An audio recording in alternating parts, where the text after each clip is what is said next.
This is a Mobius strip. We've talked about this before. It shows the interplay between two different dynamics, whether we were looking at, in this case, trust and its association to vulnerability, or whether we were looking at strategic versus tactical, or seeming good versus seeming bad in our world. This is just a way to describe it, to show an interplay. So in our current moments of social and world process, we would suggest that our trust models are broken. Our social contracts are broken. We don't have a way to establish, not a well-designed, defined, modeled way to establish quality, trusting relationships. We would suggest that in any quality, trusting relationship, there's a necessity for emotional vulnerability to occur. And once we have been emotionally vulnerable successfully to another, does it make sense that that then shows us that we can trust them, that they care, that they can see our vulnerabilities and not take advantage of them or harm us or try to abuse us or to be destructive towards us in any way. So we very much need to develop new trust models in our world based on love and faith and sustained conscious collaboration. It's vital that we accomplish this. It's vital that we accomplish this in all platforms that are all social media platforms, all service softwares, all algorithms, building trust in so that we can be vulnerable, so that our information, if it is shared, is not used against us for profit. Or if our information is shared, it's not used against us to try to change our beliefs or our political values or our decisions. It's not used against us to try to motivate us to become the unwitting puppets of either an economic system, a political system, or a religion, or any other influencing group.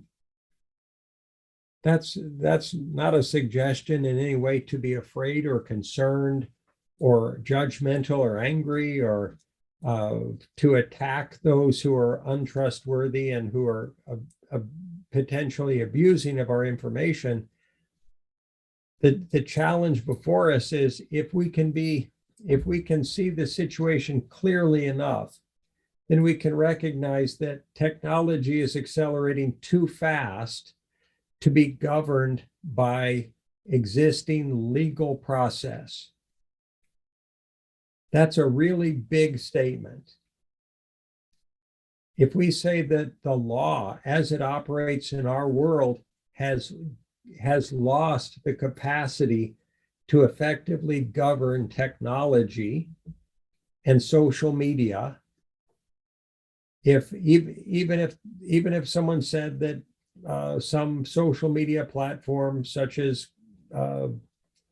Facebook or Google or whatever had broken the law, does it make sense that those organizations have access to so much legal power, legal counsel power, so many lawyers that they could potentially drag any lawsuit against them out for years, in effectively nullifying the power of the courts in many cases? Not all, and we would suggest many.